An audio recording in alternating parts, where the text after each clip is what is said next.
जय राधा माधव कुंज बिहारी।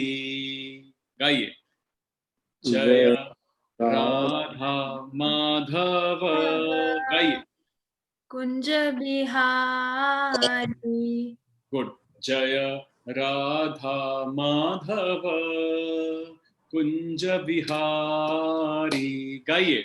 जय राधा माधव कुंज बिहारी।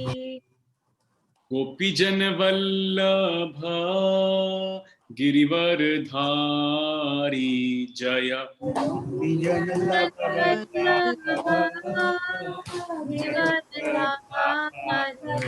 जय गोपीजन वल्लभ गिरिवर धारी। जय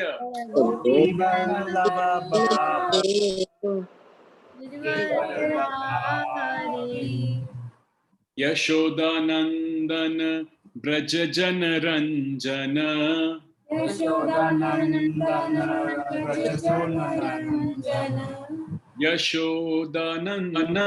ब्रज जन रंजन।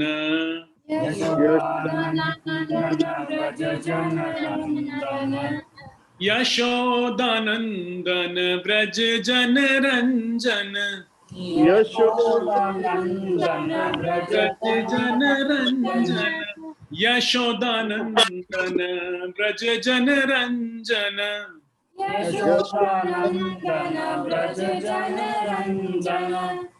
यमुना तीर वनचारी।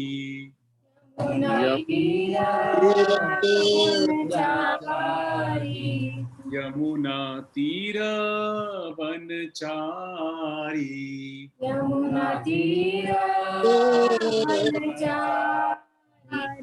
जय राधा माधव कुंज बिहारी।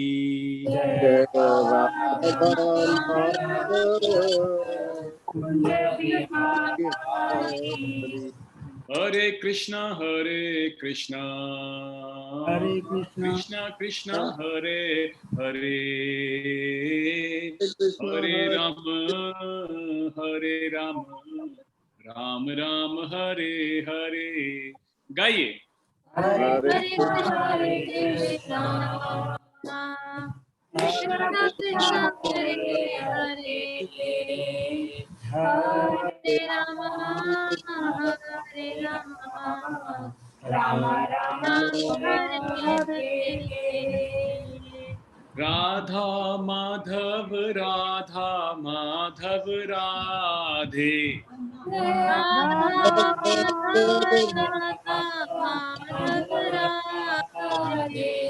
जय राधा श्याम सुंदर राधे।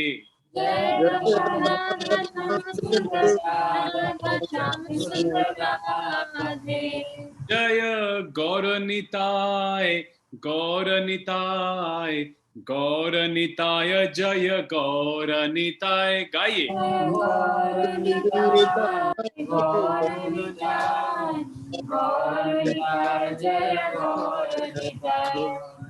जय जय प्रभुपाद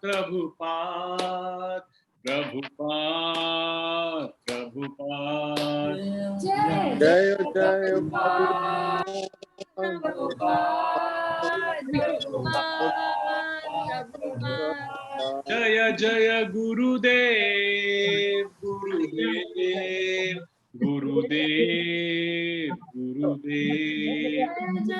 जय जय गुरुदेव।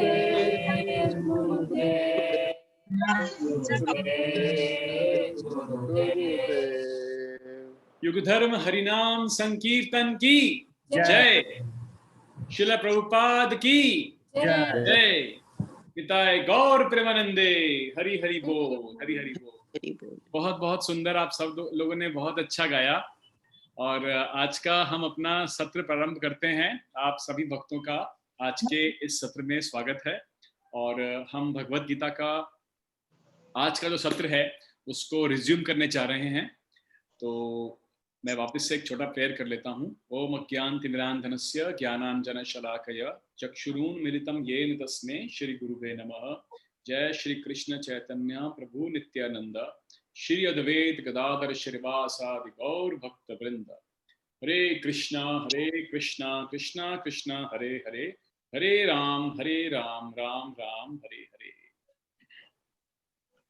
तो स्वागत है आप सभी भगवत कथा अनुरागी भक्तों का आज के इस भगवत गीता के सत्र में। और मैं तरुण श्यामदास आप सबको अपना साष्टांग दंडवत प्रणाम करता हूं आप सभी के चरणों में। तो भगवत गीता को प्रारंभ करने से पहले मैं आपको ये बताना चाहूँगा कि हमारी ये क्लास पहली जो इस मंथ में हो रही है, ये बहुत ही ऑस्पिशियस महीना चल रहा है और कार्तिक का मंथ चल रहा है। कार्तिक का महीना बहुत ही ऑस्पिशियस है और भगवान कृष्ण को बहुत ज़्यादा प्रिय भी है। और ये मंथ जैसे अभी अधिक मास आया था, पुरुषोत्तम मास, जिसके बारे में आपने सुना था, उसका हमने आपको बताया था क्या ग्लोरिफिकेशन है, प्रभु जी ने बताया था इसके बारे में।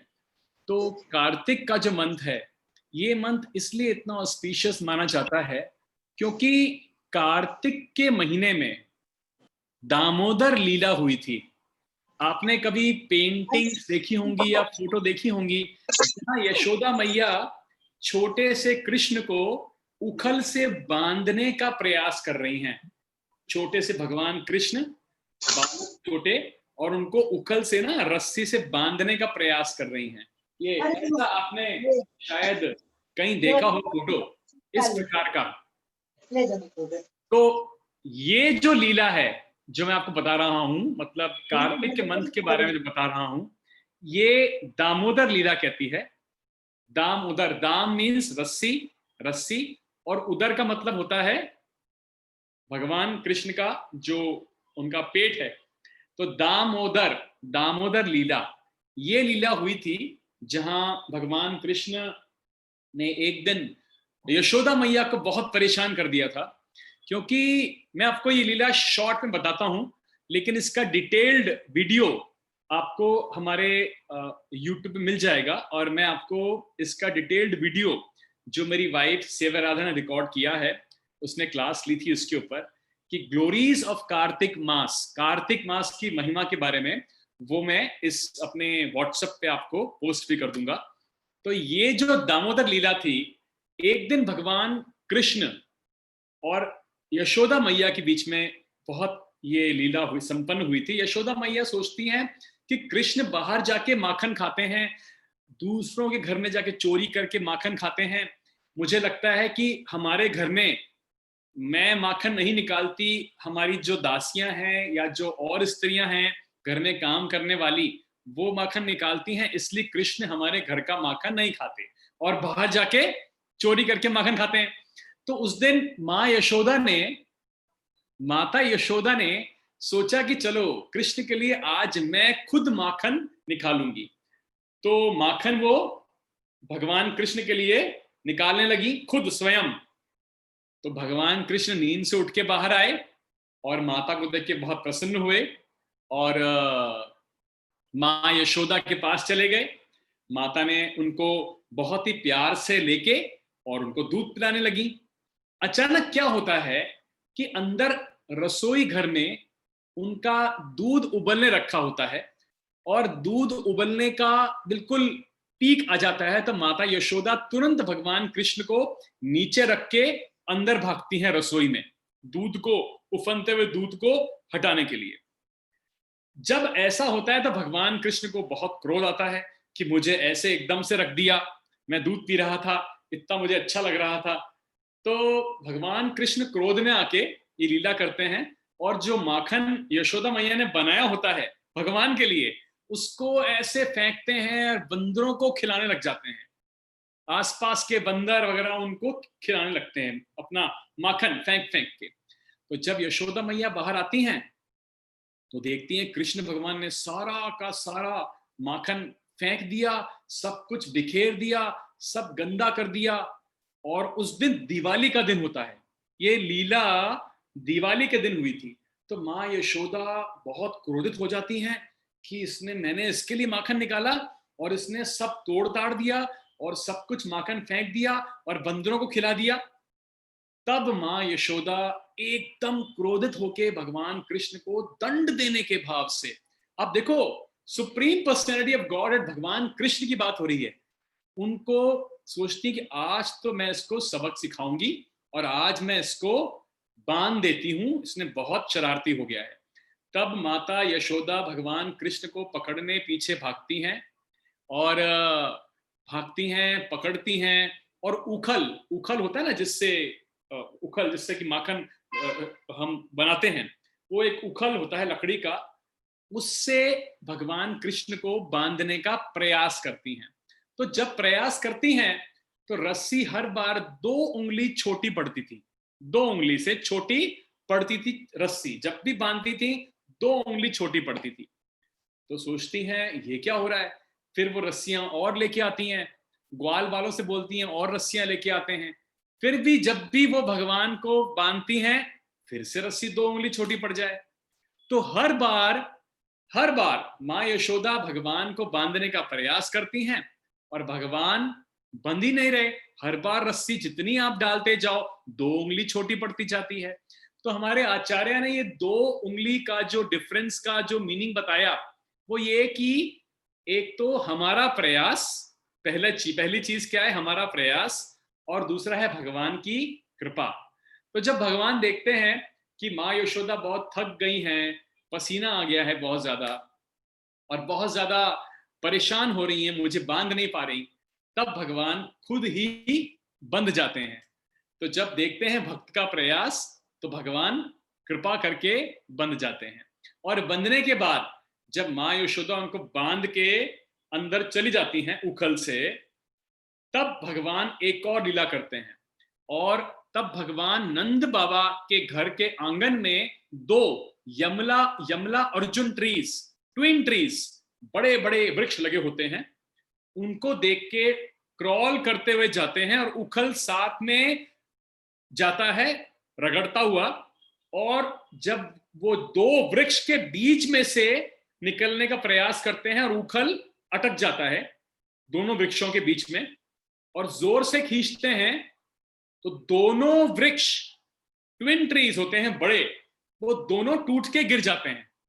अब जब दोनों टूट के गिरते हैं धड़ाम से तो उसमें से 2 डेमिगॉड्स निकलते हैं, नल कुबेर और मणिग्रीव, ये 2 डेमिगॉड्स निकलते हैं। ये कर्स्ड होते हैं एक्चुअली, बहुत पहले नारद मुनि ने इन दोनों डेमिगॉड्स को कर्ज किया होता है क्योंकि ये कुबेर के पुत्र थे, कुबेर जो धन के राजा हैं उनके पुत्र थे, और एक बार बहुत ज्यादा सोमरस इत्यादि पी के नदी में कुछ स्त्रियों के साथ नहा रहे थे, तब नारद मुनि वहां से निकल रहे थे, और जब वो निकल रहे होते हैं तब ये दोनों नल कुबेर और मणिग्रीव नारद मुनि को देख के कोई भी रिएक्शन नहीं करते बल्कि उल्टा उन पे हंसते हैं। तब नारद मुनि को बहुत क्रोध भी आता है, तो उनको वो ये श्राप देते हैं कि क्योंकि तुम्हें निर्वस्त्र होके नदी में नहाने का शौक है तो मैं तुम्हें श्राप देता हूं कि तुम नंद बाबा के घर में पेड़ के रूप में रहोगे। और उसके बाद जब वो दोनों बहुत माफी मांगते हैं नारद मुनि से, तब नारद मुनि उन्हें ये कहते हैं कि ठीक है मैं तुम्हें श्राप दे रहा हूं, लेकिन एक दिन भगवान कृष्ण स्वयं तुम्हारा उद्धार करेंगे और उस वक्त तुम वापस अपने स्वधाम लौट जाओगे। तो ये लीला जो मैंने आपको बताई, ये शॉर्ट में बताई है मैंने आपको काफी, अभी इसका डिटेल्ड वीडियो कार्तिक मास की ग्लोरीज का मैं एडवांस भगवत गीता के ग्रुप में पोस्ट कर दूंगा, आप उसको पूरा सुनना। तो ये लीला वहां पे हुई थी जब भगवान कृष्ण ने उकल से बंधे थे, उकल को घसीट के ले गए थे, यमला अर्जुन ट्रीज के बीच में फंसा दिया और वो दोनों ट्रीज गिर भी गए थे। तो ये बहुत सुंदर लीला है, इसकी डिटेल्ड डिस्क्रिप्शन की video I will post in advance Bhagavad Gita group, क्योंकि बहुत सुंदर ग्लोरीज हैं कार्तिक महीने की।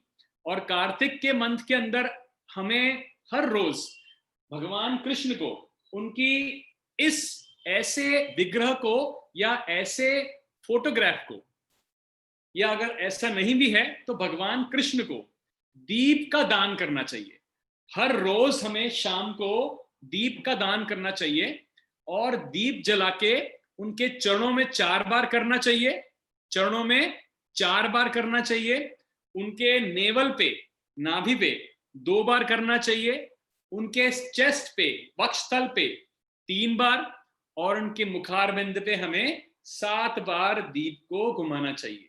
तो चरणों में 4 बार, नेवल पे हम कह सकते हैं 2 बार और वक्षस्थल पे 3 बार और उनके मुखारबिंद पे 7 बार हमें दीपदान करना चाहिए। हर रोज कार्तिक में करना चाहिए। इसके अलावा पूरी डिटेल जानकारी आपको जो मैं वीडियो भेजूंगा उसमें मिल जाएगी, पूरी आपको डिटेल जानकारी कि कार्तिक मंथ क्यों इतना ऑस्पिशियस है, इसकी क्या महिमा है, ये दामोदर लीला का डिटेल डिस्क्रिप्शन क्या था और इस महीने में हमें और क्या क्या करना चाहिए, क्योंकि ये महीना ऐसा है जहां भगवान बहुत ही ज्यादा हमें डिस्काउंट ऑफर करते हैं, तो हम बहुत लाभ ले सकते हैं। आप उस वीडियो को जरूर देखिएगा, बहुत इंफॉर्मेटिव है और सेव्य राधा ने बहुत ही सुंदर तरीके से कार्तिक मास के बारे में बताया है। तो इसके साथ आज हम अपनी कक्षा स्टार्ट करते हैं भगवद गीता का। तो कार्तिक मास की ग्लोरीज आप जरूर देखना। देन कमिंग बैक टुडे, आज का हम अपना भगवद गीता का सत्र प्रारंभ करते हैं। तो भगवद गीता के अंदर जैसा कि अभी हम अध्याय नंबर 2 के अंदर हैं और चैप्टर नंबर 2 में आपको याद होगा 54th वर्ष के अंदर अर्जुन ने भगवान कृष्ण को प्रश्न किया था कि ऐसा स्थित प्रज्ञ मुनि व्यक्ति किस प्रकार का होता है, उसकी किस प्रकार की शैली होती है, उसकी किस प्रकार की स्पीच होती है, और स्थित प्रज्ञ जो मुनि होता है व्यक्ति, उसकी किस प्रकार से वो अपने इंद्रियों को रेस्ट्रेन करता है और किस प्रकार से अपने सेंसेस को एंगेज करता है। क्योंकि जब भगवान कृष्ण 2nd चैप्टर के अंदर अर्जुन को 38 वर्ष के बाद में निष्काम कर्म योग के बारे में जब बताना शुरू करते हैं, तब अर्जुन भगवान से ये प्रश्न इसलिए पूछते हैं, वो सोचते हैं कि ऐसा व्यक्ति युद्ध करेगा या नहीं करेगा। तब भगवान से वो 54th वर्ष में ये प्रश्न पूछते हैं और भगवान इसका उत्तर देना शुरू करते हैं। तो आज हम श्लोक संख्या 59 से आगे बढ़ेंगे। 59, 2.59। तो आप सभी भगवद गीता का दूसरे अध्याय का 59 वर्ष खोल लीजिए।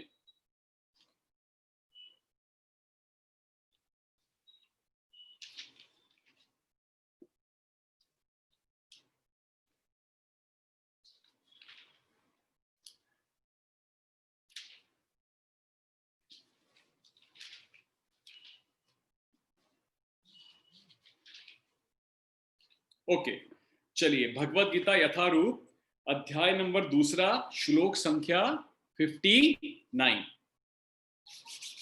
विषया विनिवर्तन्ते निराहारस्य देहिनः रसवर्जं रसो अप्यस्य परम दृष्टा निवर्तते।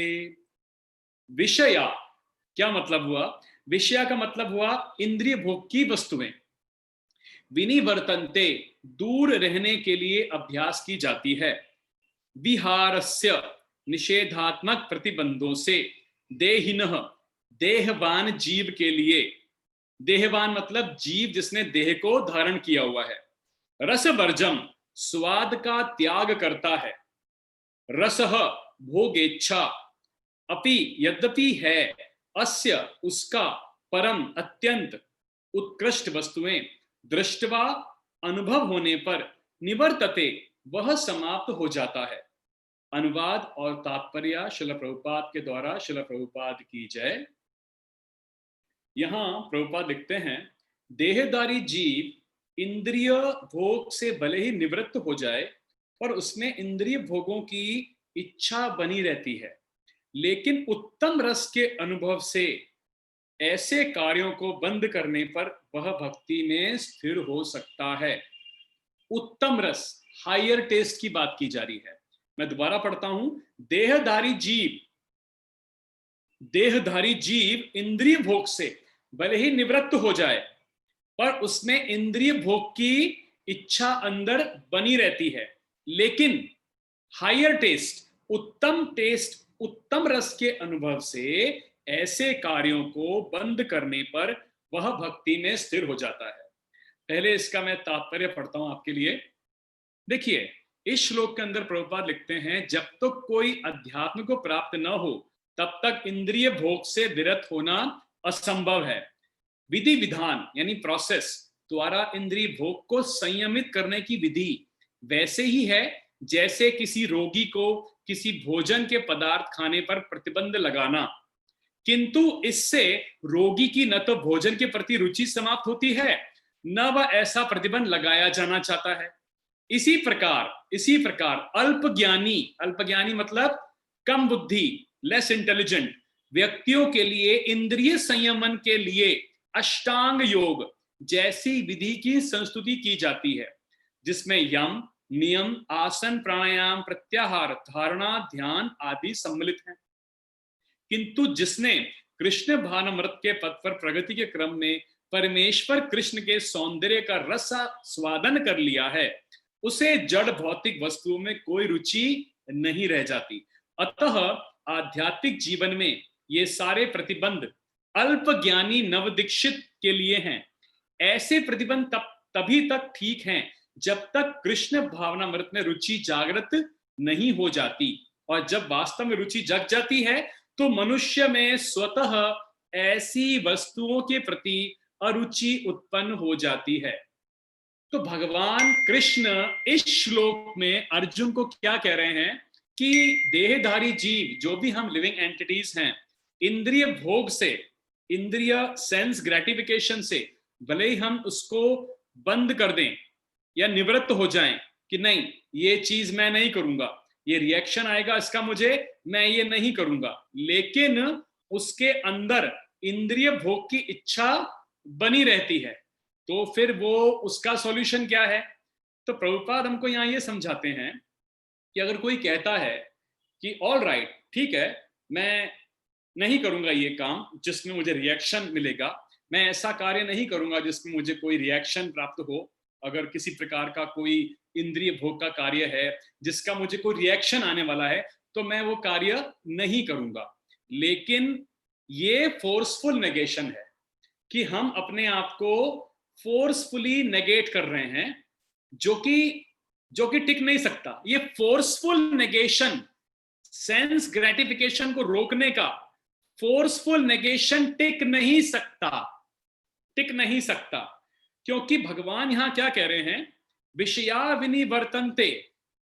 विनिवर्तन्ते निहारस्य देहिनः। ये केवल इस प्रकार से होगा जैसे कोई बीमार व्यक्ति, अभी समझो बात को पहले आप, जैसे कोई बीमार व्यक्ति को डॉक्टर ने कुछ खाने के प्रतिबंध लगाए हैं कि आप सॉलिड फूड मत खाइए, खिचड़ी खाइए, दही लीजिए, छाछ पीजिए, हल्का खाइए, प्रतिबंध लगा दिए। अब ये बीमार व्यक्ति के सामने अगर कोई उनके फैमिली का मेंबर नॉर्मल रोटी, सब्जी, दाल, चावल, सैंडविच इत्यादि खाएं, तो उनके मन में क्या इच्छा होगी कि काश मैं भी ये खा पाता, काश मैं भी इतनी अच्छी सब्जी खा पाता, ये सैंडविच खा पाता, या जो भी है। लेकिन डॉक्टर ने मना किया है, उसने कहा है कि मैं नहीं खा सकता, मेरी तबीयत ठीक नहीं है। तो ये क्या हो रहा है?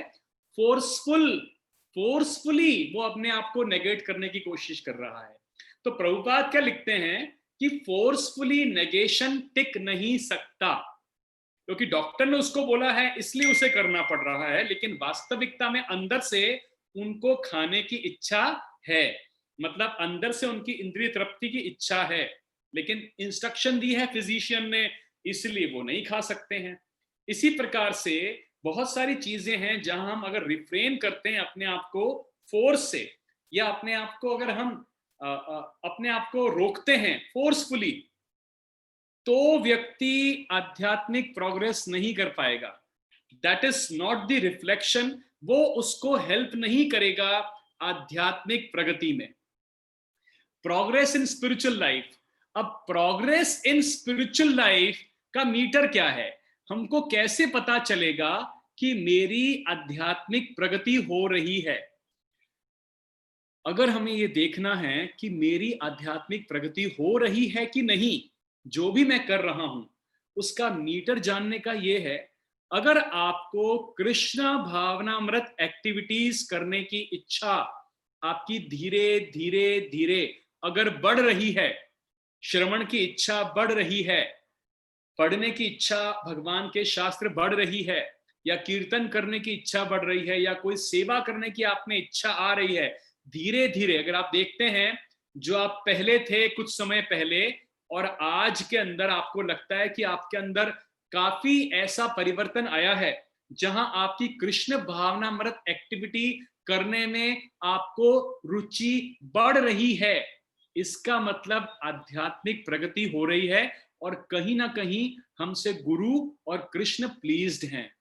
क्योंकि अगर हमको कोई भी कृष्ण भावनामृत एक्टिविटी करने के अंदर लोड लगता है या हमको लगता है कि फॉर्मेलिटी है कि करने के लिए बोला गया है तो मैं कर रहा हूं, इसका मतलब अभी भी हम काफी स्तर अभी हमारा ऊपर उठा नहीं है, यानी अभी भी हम ग्रेजुअली ऊपर आ रहे हैं। लेकिन ये एक मीटर है इस बात को समझने का कि स्पिरिचुअल प्रोग्रेस हमारी कितनी हुई है, हमारा इंटरेस्ट कृष्णा कॉन्शियस एक्टिविटीज के अंदर कितना बढ़ रहा है। मैं ये नहीं कहता कि तुरंत बहुत ज्यादा बढ़ जाना चाहिए, लेकिन अगर ग्रेजुअली भी अगर हमारा स्तर बढ़ रहा है तो ये बहुत अच्छी बात है, यानी हम प्रोग्रेस कर रहे हैं। तो प्रभुपाद क्या लिखते हैं कि इस प्रकार से, और भगवान क्या कहते हैं कि कोई व्यक्ति रिफ्रेन करके सेंस ग्रेटिफिकेशन को रोक नहीं सकता, तो उसके लिए क्या होगा, उत्तम रस के अनुभव से, उत्तम रस के अनुभव से, यानी कृष्णा कॉन्शियसनेस एक्टिविटीज जब व्यक्ति करता है तब अपने आप ग्रेजुअली धीरे धीरे जो हमारी सेंस ग्रेटिफिकेशन की अननेसेसरी एक्टिविटीज हैं वो कम होने लग जाती हैं या कई तो बंद ही हो जाती हैं। और इसका ज्वलंत प्रमाण अगर मैं आपको दूं, ज्वलंत प्रमाण 50 साल पहले का, जब प्रभुपाद यहां से अमेरिका गए, अमेरिका जाके उन्होंने सबसे पहले हरिनाम हिप्पीज को दिया था। और हिप्पीज कौन थे भक्तों? हिप्पीज वो थे जो सेंस ग्रेटिफिकेशन में पूरे डूबे हुए थे, सारे के सारे धर्म के सिद्धांतों का उल्लंघन करते थे, इंटॉक्सिकेशन में चरस, गांजा, मैरिजुना, एलएसडी, पता नहीं क्या क्या यूज करते थे, इलिसिट सेक्स करते थे, नॉन वेज भर भर के खाते थे और सारे गंदे काम करने वाले थे कि वहां अमेरिकन गवर्नमेंट ने भी उनको आउटकास्ट कर दिया था। अब आप सोचो, जो इतने आसक्त हैं चरस में और ड्रग्स में, ऐसे व्यक्तियों को जिन्होंने कभी कृष्ण का नाम नहीं सुना, केवल प्रभुपाद ने जब उनको बताना शुरू किया भगवत गीता के बारे में, श्रीमद् भागवतम के बारे में, हरिनाम जब उनको कीर्तन करवाना शुरू किया और प्रसाद देना शुरू किया, तो ये क्या हुआ, कृष्ण कॉन्शियस एक्टिविटी उनके साथ होने लगी। अब जब ये होने लगी, उनमें से हजारों लोग परम वैष्णव बन गए, शिखा, धोती, कुर्ता और 16 माला का जप लेके दीक्षा ले लिए प्रभुपाद से।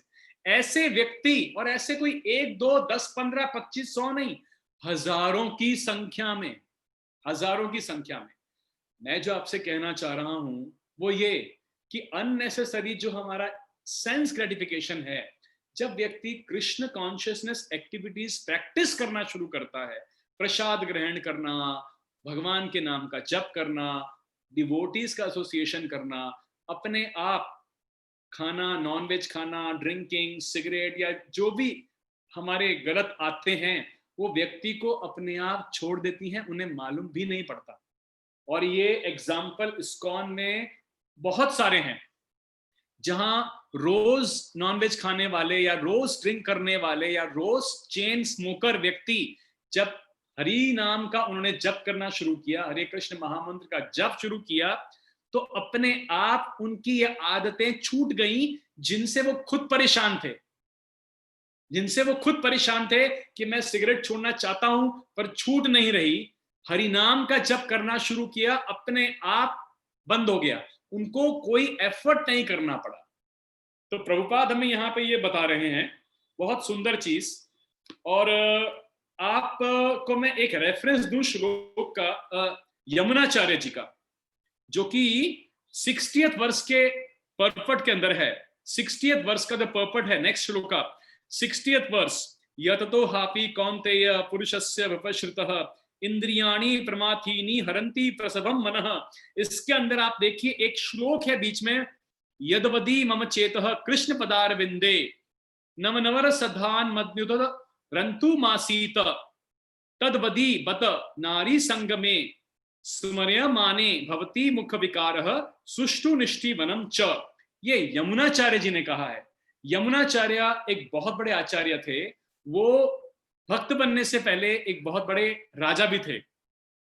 और जब वो कृष्ण भावनामृत के अंदर आए और जब बहुत अच्छे भक्त बने, तब उन्होंने ये कहा कि जब से मेरा मन भगवान कृष्ण के चरणार बिंदों की सेवा में लग गया है, और जब मैं नित्य तब से मैं नित्य दिव्य रस का अनुभव कर रहा हूं, तब से स्त्री प्रसंग का विचार आते ही मेरा मन उधर से फिर जाता है और मैं ऐसे विचार पर थू थू करता हूं। आई स्पिट ऑन दैट थॉट। ये यमुनाचार्य ने बताया कि कृष्ण भावनामृत की एक्टिविटीज ये इतनी सुंदर हैं भक्तों। इस श्लोक से हमको ये समझना है, हायर टेस्ट, जब किसी को ये हायर टेस्ट लग जाता है, तब उसको अननेसेसरी सेंस ग्रेटिफिकेशन अपने आप समाप्त होने लगता है या कम हो जाता है बहुत ज्यादा। अब देखिए, एक बहुत बड़े योगी थे, ब्रह्म ऋषि विश्वामित्र। वो योगी थे, योगी मेडिटेट जो करते थे, मतलब योग साधना में रहते थे। योग जो यहाँ अष्टांग योग का जो रेफरेंस आया है 59 वर्ष के अंदर, जहां प्रभुपाद लिखते हैं यम नियम आसन प्राणायाम प्रत्याहार धारणा ध्यान, ये अष्टांग योग अल्प ज्ञानी व्यक्तियों के लिए है। क्योंकि अष्टांग योग की जो पद्धत है, यम करना, नियम करना, आसन करना, प्राणायाम करना, ये क्यों करते हैं? ताकि इंद्रियों पे संयम हो सके, हमारे मन को हम कंट्रोल कर सकें और हमारी जो इंद्रियां हैं वो लूजली ना जाएं और हमारा मन हमारे वश में आए।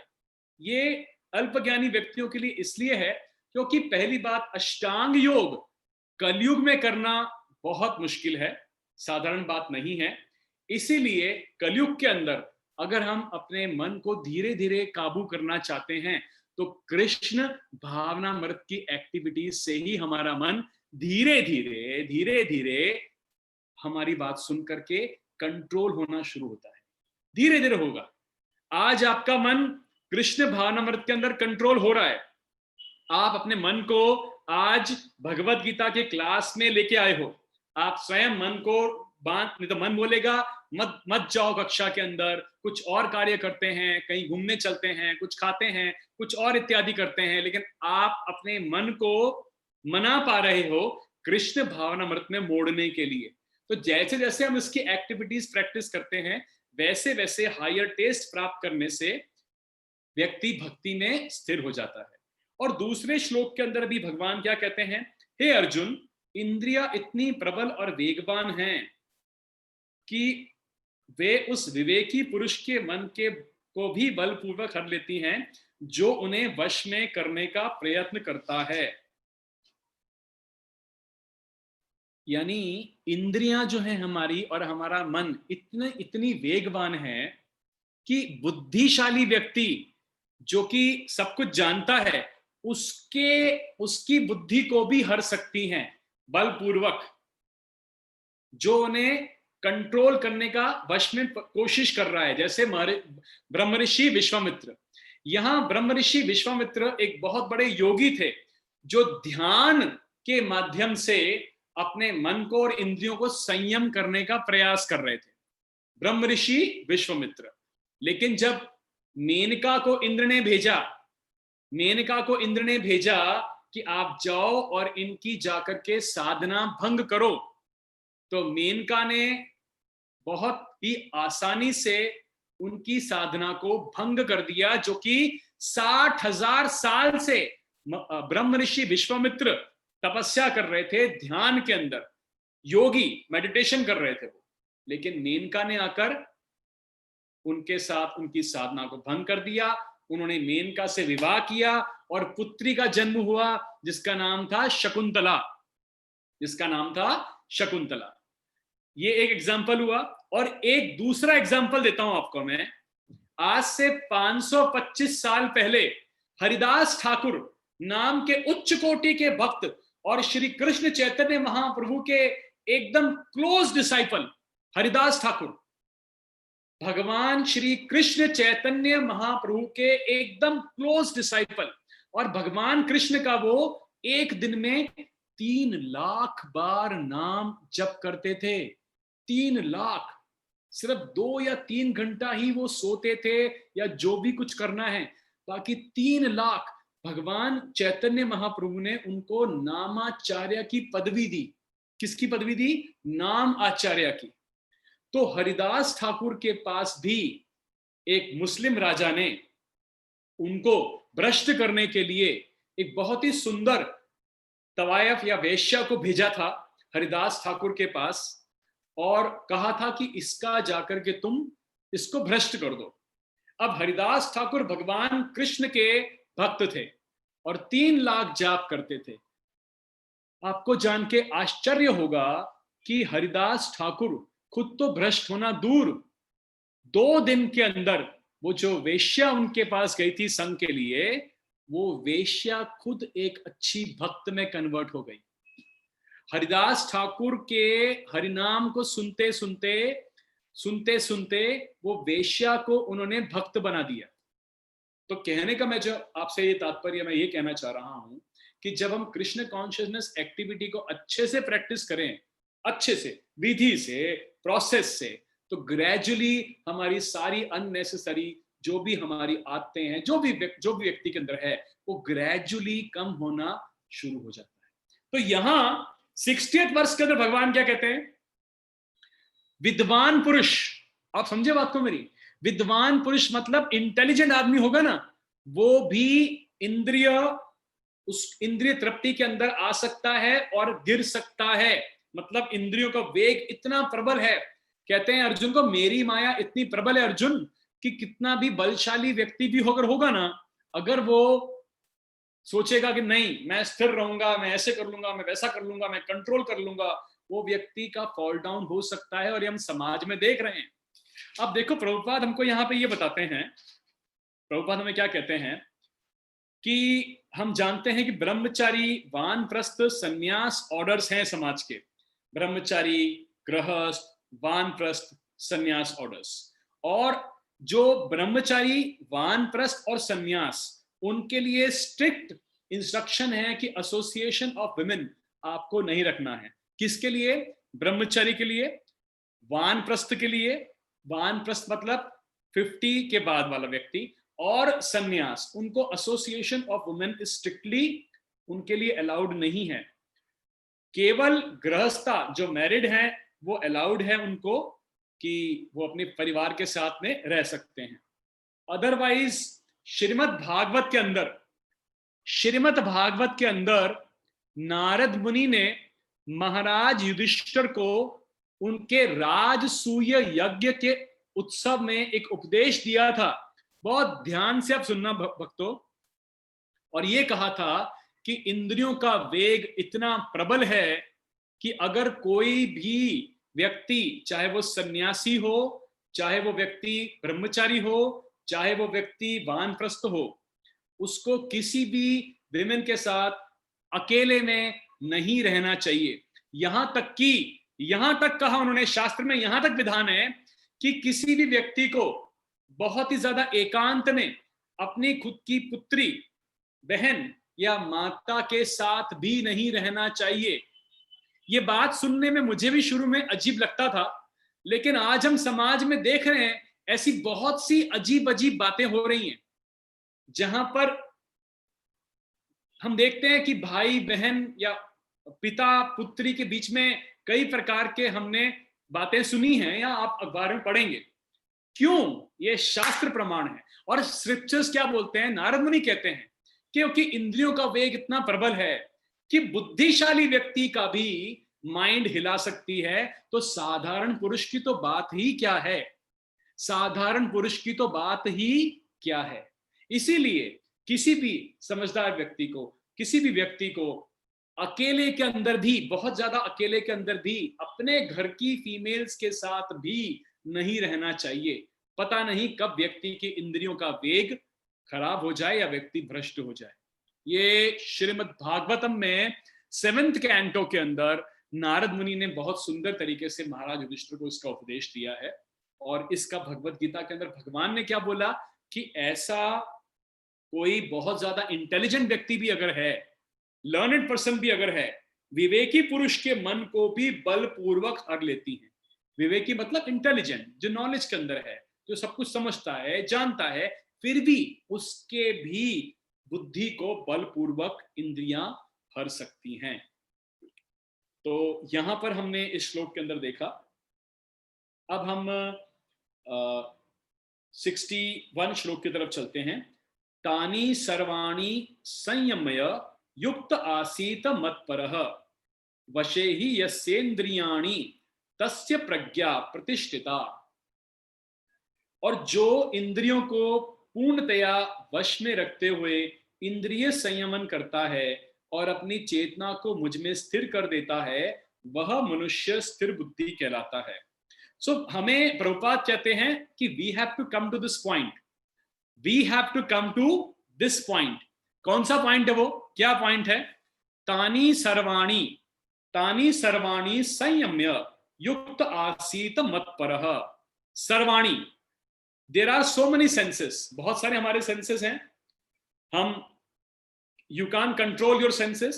तो युक्त आसीत मत्परः, तो क्या मतलब? भगवान कहते हैं जब तुम उन्हें एंगेज कर दोगे मेरी सेवा में, अपने इंद्रियों को कहां पे कर लगाओगे? मेरी सेवा में। यहां पर आपको मैं एक छोटी सी स्टोरी बताता हूं अम्बरीश महाराज की, जो इसके अंदर वर्णन है, भागवत का श्लोक। बहुत पहले पृथ्वी के एक बहुत अच्छे राजा थे, महाराज अम्बरीश। और महाराज अम्बरीश भगवान कृष्ण के बहुत उच्च कोटि के भक्त थे, बहुत उच्च कोटि के भक्त थे। और जैसा आप 61 श्लोक के पर्पट में भागवतम का एक श्लोक देखेंगे, श्रीमद् भागवत का एक श्लोक देखेंगे 61 वर्ष के पर्पट के अंदर, उस पे राजा अम्बरीश ने अपना मन भगवान कृष्ण के चरणार बिंदों पर स्थित कर दिया, अपनी वाणी भगवान के धाम की चर्चा में लगा दी, अपने कान को भगवान की लीलाओं को सुनने में, अपने हाथों को भगवान का मंदिर साफ करने में, अपनी आंखों को भगवान का दर्शन करने में, अपने शरीर को भक्त के शरीर का स्पर्श करने में, नाक को भगवान के चरणार बिंदों पर भेंट किए गए फूलों को सूंघने में, अपनी जीभ को भगवान की तुलसी का स्वाद करने में, अपने पांव को भगवान के मंदिर में जाने में। मतलब उन्होंने अपनी सारी इंद्रियां वो ज्यादातर भगवान में कृष्ण की सेवा में एंगेज करते थे। तो एक मर्तबा क्या होता है कि दुर्वासा नाम के एक योगी ऋषि होते हैं, दुर्वासा, जिनका क्रोध कहते हैं इतना ज्यादा उनको क्रोध आता है कि जैसे उनको क्रोध अगर आ जाए तो सामने वाले को तुरंत श्राप दे देते हैं। तो एक बार महाराज अम्बरीश के पास दुर्वासा ऋषि आते हैं एकादशी का व्रत खोलने के लिए। जैसे एकादशी आज है, अगले दिन सुबह हमने इसका उपवास खोला तो हम कुछ खाते हैं, तो दोनों साथ में उपवास खोलें, इसके लिए दुर्वासा ऋषि आते हैं। और महर्षि दुर्वासा ऋषि आके बोलते हैं अम्बरीश महाराज को कि अम्बरीश, हम दोनों साथ में भोजन करेंगे, तो मैं स्नान करके आता हूं, तुम मेरा इंतजार करना। अभी ये कह के दुर्वासा ऋषि जाते हैं नहाने के लिए, उनको थोड़ी देर लग जाती है और उपवास खोलने का टाइम खत्म हो रहा होता है। एकादशी में अगर हमने पारण के समय उपवास नहीं खोला, ध्यान रखिएगा, पारण के समय जो टाइम आता है कि नेक्स्ट डे मॉर्निंग 6:30 से 10 के बीच में, या 7 से 9 के बीच में, या 6 से 10:30 के बीच में टाइम आता है, उसमें अगर हमने उपवास नहीं खोला तो एकादशी कंटिन्यू करनी पड़ती है शास्त्र के अनुसार। तो उस वक्त महाराज अम्बरीश देखते हैं कि समय निकल रहा है, पारण का समय निकल रहा है, तो वो अपने मंत्रियों से सलाह करते हैं और शास्त्र के हिसाब से उनको मंत्री बताते हैं कि अगर आप जल लेंगे, जल आप ले सकते हैं, वो अन्न की गिनती में नहीं आता। तो महाराज अम्बरीश थोड़ा सा जल लेते हैं ताकि व्रत भी खुल जाए और अन्न का ग्रहण भी ना हो। अब ये चीज दुर्वासा ऋषि देख लेते हैं कि मेरे आने से पहले राजा अम्बरीश तुमने जल ग्रहण किया कैसे, तुमने मेरा अपमान कर दिया। तुरंत अपनी जटा से एक बाल निकाल के एक राक्षसी प्रकट करते हैं कृत्या नाम की, और उसको बोलते हैं कि अम्बरीश को तुम मारो। जैसे ही वो राक्षसी कृत्या महाराज अम्बरीश को मारने जा रही होती है, महाराज अम्बरीश अपनी जगह से हिलते भी नहीं हैं, क्योंकि उनके मन, उनकी इंद्रियां इतनी संयमित थी और भगवान को उनको इतना भरोसा था, अपनी जगह से अपने बचाव के लिए हिलते भी नहीं है। अब जैसे उनको राक्षसी मारने आती है, तुरंत भगवान का सुदर्शन चक्र राक्षसी को आके मार देता है और दुर्वासा ऋषि के पीछे लग जाता है। दुर्वासा ऋषि पूरे ब्रह्मांड में यहां वहां जाते हैं, शिव जी के पास जाते हैं। शिव जी कहते हैं तुमने अपराध कर दिया एक भक्त का, इसके लिए तो सॉल्यूशन मेरे पास नहीं है। ब्रह्मा जी के पास जाते हैं, ब्रह्मा जी कहते हैं भक्त का अपमान कर दिया तुमने दुर्वासा, अच्छी बात नहीं करी, मेरे पास भी इसका सॉल्यूशन नहीं है, तुम तो उनके पास ही जाओ जिनके ये भक्त हैं। वैकुंठ तक जाते हैं दुर्वासा ऋषि, वैकुंठ जहां पे कोई एंजाइटी नहीं है, वैकुंठ में there is no anxiety. Durvasa Rishi के पीछे लगा है सुदर्शन चक्र, वहां वैकुंठ में नारायण के सामने जाके प्रार्थना करते हैं और उनको एंजाइटी हो रही होती है, इसलिए क्योंकि उन्होंने एक वैष्णव अपराध कर दिया, एक भक्त का अपमान कर दिया।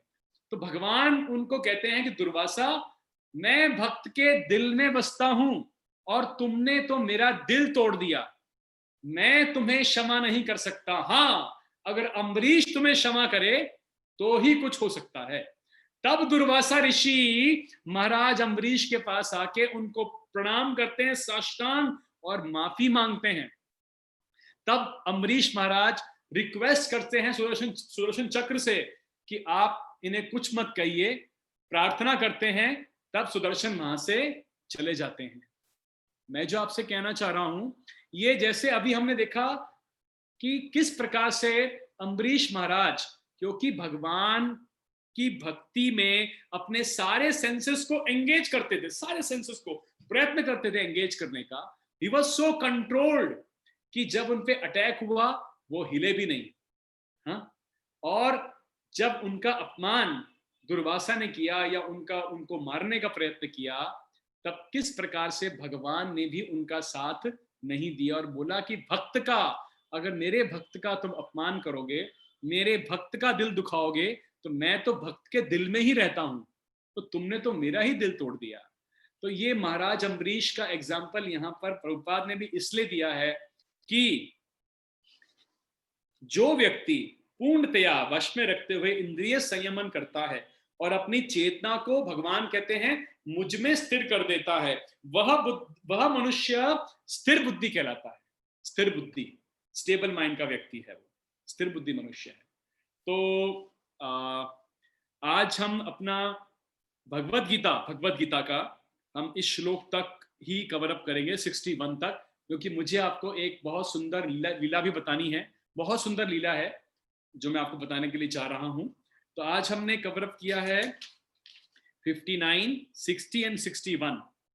तो जैसा हमने देखा, भगवान कहते हैं कि जब किसी को हायर टेस्ट प्राप्त होता है, Krishna bhavanamrita, and Krishna bhavanamrita is like higher taste. जैसे जब किसी पेशेंट जिसको जॉइंडिस हुआ है, एक पेशेंट है जिसको जॉइंडिस हुआ है, उसको अगर हम शुगर केन जूस पिलाते हैं ठीक करने के लिए, तो उसको शुरू में कड़वा लगता है।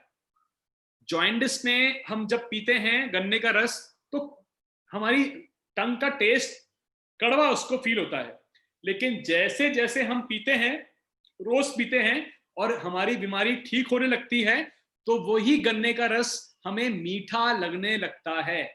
इसी प्रकार कृष्ण भावनामृत की एक्टिविटीज शुरू में हमें बोरिंग लग सकती हैं, हमें फॉर्मेलिटी लग सकती हैं, हमें बर्डन लग सकती हैं, चैंटिंग करना, भगवान को भोग लगाना, भगवान का श्रवण करना, भगवत गीता को पढ़ना, कभी कभी ये लग सकता है, होगा ही, ऐसा होता ही है। लेकिन ग्रेजुअली अगर हम इसमें एफर्ट करते जाते हैं तो फिर ऐसे दिव्य आनंद की अनुभूति होती है जब व्यक्ति की बाकी सब अननेसेसरी गलत चीजें अपने आप बंद हो जाती हैं। तो इस श्लोक में हमने ये सीखा था, और आज भगवत गीता का 61 श्लोक के बाद मैं आपको अब जो कथा बताने जा रहा हूं वो एक बहुत सुंदर पास टाइम है। और एक बहुत अच्छे सुंदर भक्त थे, माधवेंद्र पुरी। माधवेंद्र पुरी भगवान श्री कृष्ण चैतन्य महाप्रभु जो 525 साल पहले आए थे, उनके गुरु थे ईश्वरपुरी, उनके गुरु थे माधवेंद्र पुरी। ये उनकी कथा है, ये उनका फर्स्ट टाइम है। भगवान कृष्ण के गुरु ईश्वरपुरी और उनके गुरु माधवेंद्र पुरी। तो सुनिएगा ध्यान से। माधवेंद्र पुरी बहुत अच्छे भक्त होते हैं भगवान कृष्ण के, और गोवर्धन वृंदावन में गोवर्धन की तलेटी में, गोवर्धन की शरण में, नीचे पहाड़ के बिल्कुल नीचे, वहां बैठ के भगवान कृष्ण का बहुत सुंदर भजन किया करते थे। माधवेंद्र पुरी रोज भजन करते थे, बहुत सुंदर। तो भगवान कृष्ण देखते हैं कि मेरा इतना सुंदर भक्त है, भूख प्यास इसको सताती नहीं है, और बहुत भूखा रहता है, प्यासा रहता है, लेकिन हमेशा मेरा भक्ति करता है, मेरा कीर्तन करता है। तो एक दिन भगवान एक छोटे से लड़के के रूप में आते हैं माधवेंद्र पुरी के पास, और दूध का एक उनको कुल्हड़ देते हैं, दूध पीने के लिए देते हैं।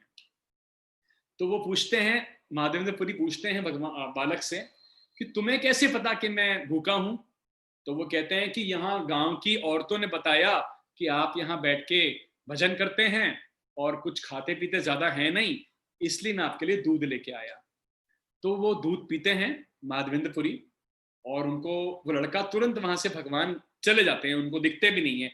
वो देखते हैं अभी लड़का आया था, दूध दिया और एकदम से वो गायब हो गया। तो वो विचार करते हैं, भाई ये कौन आया था मेरे पास, मुझे खाना दे दिया, दूध दे दिया। अब रात को जब माधवेंद्रपुरी सोते हैं तो भगवान कृष्ण उनके स्वप्न में आते हैं।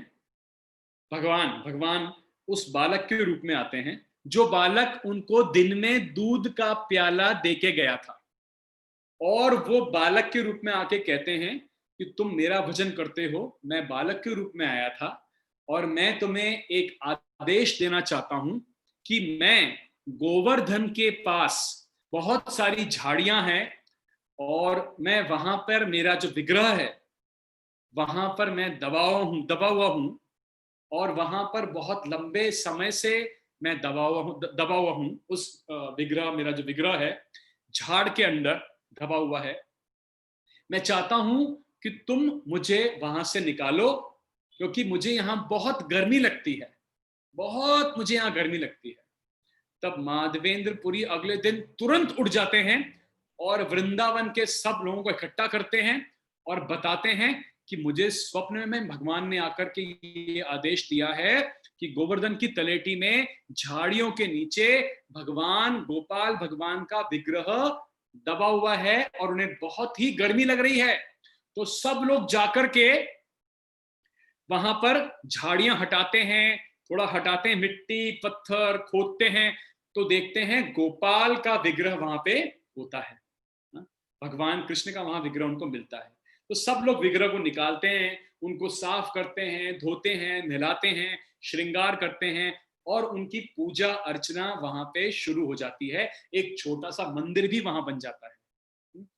अब जब माधवेंद्रपुरी इतने प्रसन्न होते हैं कि मुझे मेरे गोपाल मिल गए और भगवान स्वयं मेरे पास आ गए, तो माधवेंद्रपुरी रोज उनकी सेवा करना शुरू करते हैं, अपने गोपाल की रोज उनकी सेवा करते हैं, सुंदर सेवा करते हैं।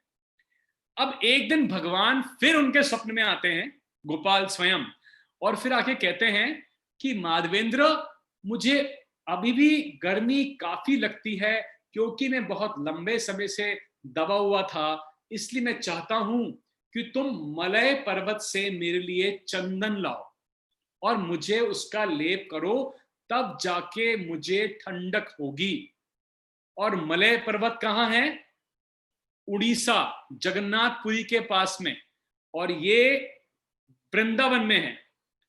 तो माधवेंद्रपुरी वृंदावन से चल के जाते हैं जगन्नाथपुरी उड़ीसा, और वहां जाते हैं जब चल के मलय पर्वत से चंदन लाने अपने गोपाल के लिए। ये बिल्कुल रियल पास्ट टाइम है, इट्स एक्चुअल हिस्ट्री भक्तों, ये एक्चुअल हिस्ट्री है। तो वहां जगन्नाथपुरी के पास एक रेमुना नाम की जगह है। क्या नाम की जगह है? रेमुना। रेमुना में गोपीनाथ जी का मंदिर है, उसे बोलते हैं खीर चोर गोपीनाथ। खीर चोर गोपीनाथ, ये खीर चोर नाम क्यों पड़ा, मैं आपको बताऊंगा अभी। गोपीनाथ जी का मंदिर है, और ये गोपीनाथ जी का जो विग्रह है भक्तों, आप ध्यान से सुनिएगा, जो गोपीनाथ जी का विग्रह रेमुना में है वो त्रेता युग का है। जब श्री राम और सीता थे, एक बार श्री राम और सीता जब पंचवटी में होते हैं, तब सीता मैया राम जी को पूछती हैं कि प्रभु, आप इस अवतार के बाद अगले अवतार में किस रूप में आने वाले हैं? देखो मेरी बात ध्यान से सुनो। तो सीता मैया क्या पूछती हैं राम जी को कि अगले अवतार में, अगले युग में आप किस रूप में आएंगे? तो राम जी अपने धनुष से एक शिला के ऊपर भगवान कृष्ण की, गोपीनाथ जी का विग्रह बनाते हैं।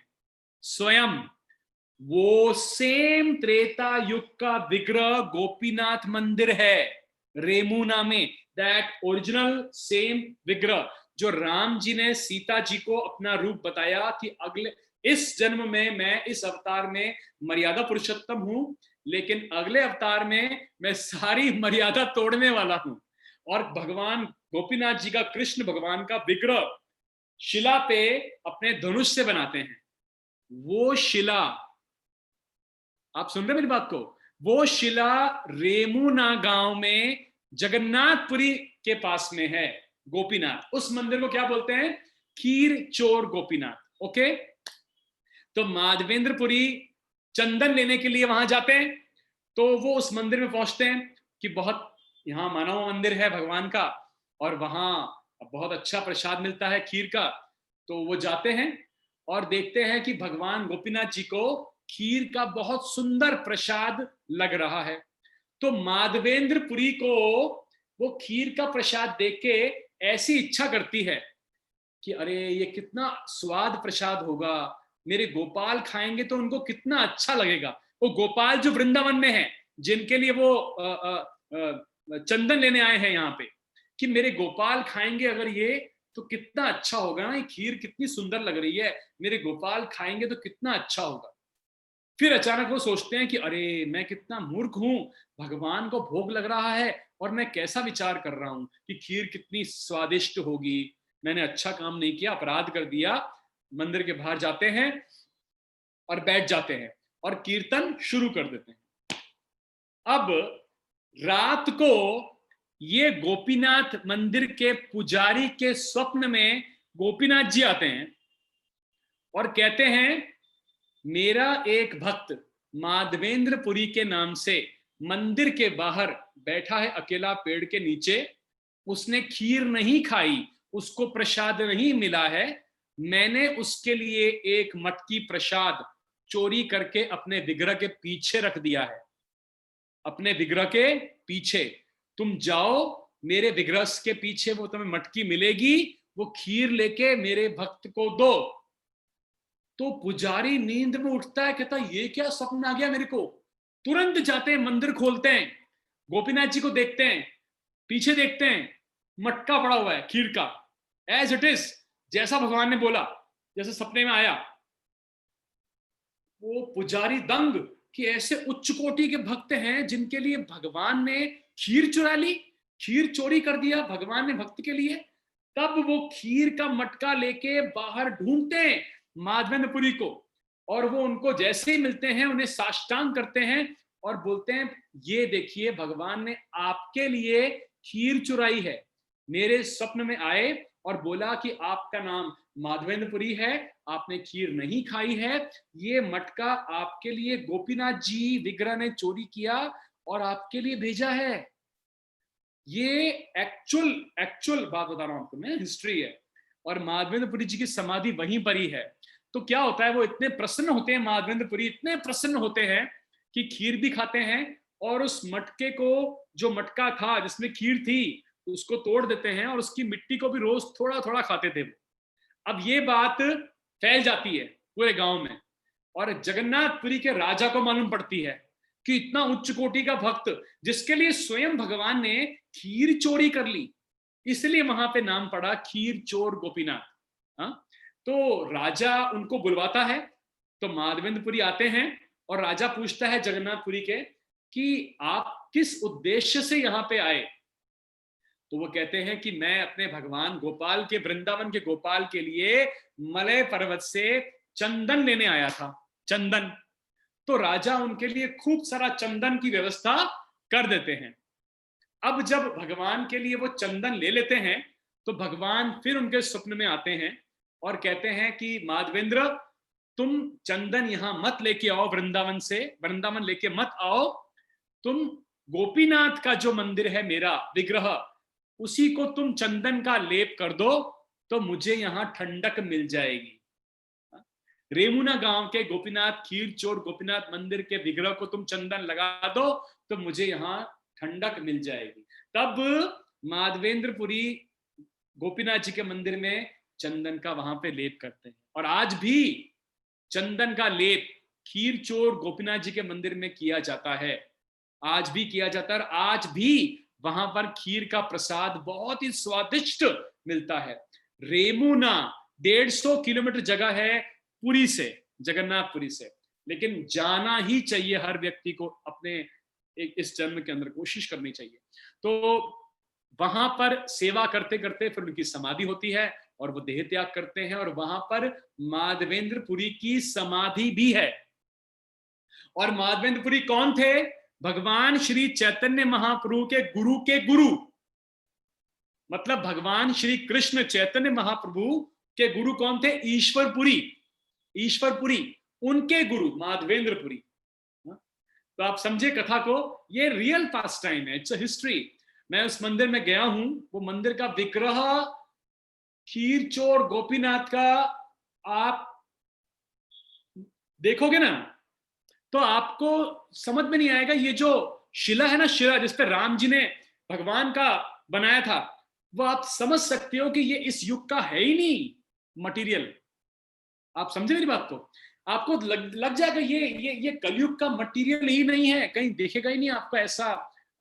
चट्टान तो नहीं बोल सकते उसको, शल, क्योंकि भगवान स्वयं है, मतलब वो मटेरियल जिसका वो है विग्रह, वो आप समझ जाओगे कि ये कलयुग का है ही नहीं। This does not belongs to this कलयुग, this time। त्रेता युग का है। स्वयं राम जी ने सीता जी को कृष्ण का रूप बना के गोपीनाथ अपने धनुष से, हाँ, वो सेम विग्रह। तो उस विग्रह ने खीर चुराई माधवेंद्रपुरी के लिए। ये एक बहुत सुंदर पास टाइम है जो हमको पता होना चाहिए। और रेमुना अगर आप जाना चाहें तो जाइए, जरूर जाना चाहिए आपको।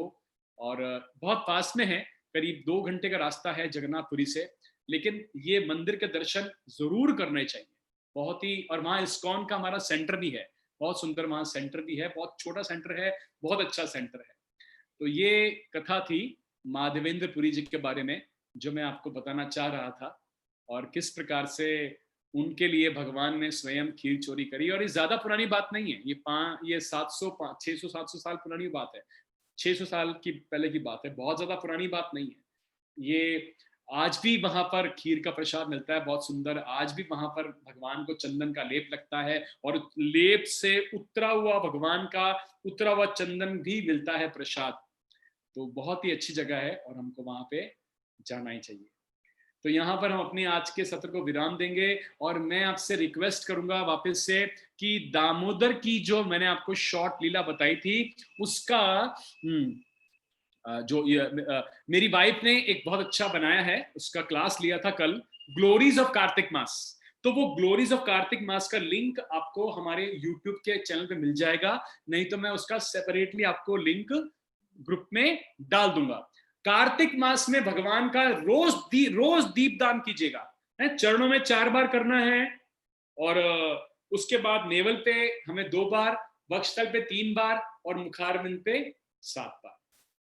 तो इसके साथ हम आज की कक्षा को यहां पर विराम देते हैं। किसी को कोई प्रश्न है क्या?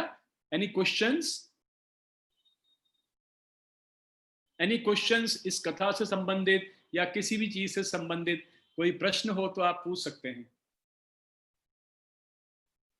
Anybody, any question? No question? चलिए, कोई बात नहीं। सो बहुत बहुत धन्यवाद आपका। Thank you very much. Hare Krishna, Hare Krishna.